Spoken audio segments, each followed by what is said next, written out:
வணக்கம். இன்னைக்கு சிவன் முதற்கொண்ட எல்லா தெய்வத்துக்குமே நம்ம என்ன படையல் போடலாம், என்ன படையல் போடுறதுனால என்ன பலன்கள் இருக்குது அப்படிங்கிறத நம்ம ஒரு குட்டி கதை மூலயமா தெரிஞ்சுக்கலாம் வாங்க. வெட்டியான் ஒருவன் பிணத்துக்காக குழி தோண்டும் போது சிவலிங்கம் ஒன்றை கண்டெடுக்கிறான். அதை அரசனிடம் எடுத்து சென்றபோது, சுடுகாட்டில் கிடைத்ததை நீயே வைத்துக்கொள், சுடுகாட்டு சாம்பலை வைத்து அபிஷேகம் செய் என்று ஏளனமாக கூறினான் அரசன். இறை வழிபாடு என்றால் என்னவென்றே தெரியாத அந்த வெட்டியானும் அரசனது வார்த்தைகள் ஏளனமானவை என்பதை அறியாமல் பிணம் எரிந்த சாம்பலை கொண்டு சிவலிங்கத்துக்கு அபிஷேகம் செய்து வழிபட்டான். ஒரு நாள் திடீரென பெய்த மழையினால் சுடுகாட்டில் இருந்த சாம்பல் முழுவதும் கரைந்து விட்டது.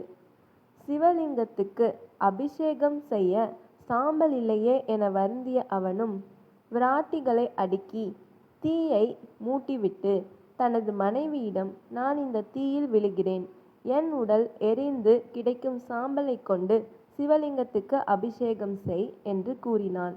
ஆனால் மனைவியோ, நீங்கள் அப்படி இறந்துவிட்டால் இங்கு வரும் பிணங்கள் சீரழிந்து விடும், நானே தீயில் குதிக்கிறேன் என்று கூறிக்கொண்டே தீயில் வீழ்ந்தாள்.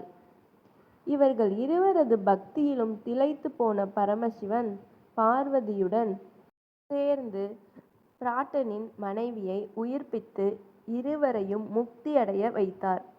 இதை கேட்ட அரசனும், தான் தங்கத்தால் ஆன சிவலிங்கத்திற்கு பன்னீர், பஞ்சாமிர்தம் என்றும் வாசனை திரவியங்கள் கொண்டும் அபிஷேகம் செய்த எனக்கு காட்சி தராத இறைவன் சுடுகாட்டு சாம்பலையும் பழைய சோற்றையும் கொடுத்தவனுக்கு மோட்சம் அளித்துள்ளாரே என்று வருந்தினான்.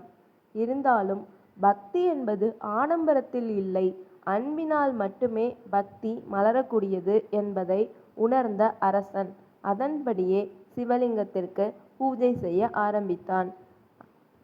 கதையிலேருந்து நம்ம என்ன புரிஞ்சுக்கலாம் அப்படின்னா, மனதில் பக்தி, அன்பு இருந்தால் மட்டுமே போதும்.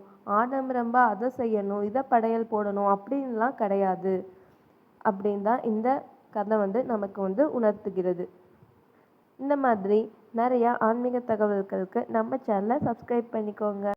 நன்றி, வணக்கம்.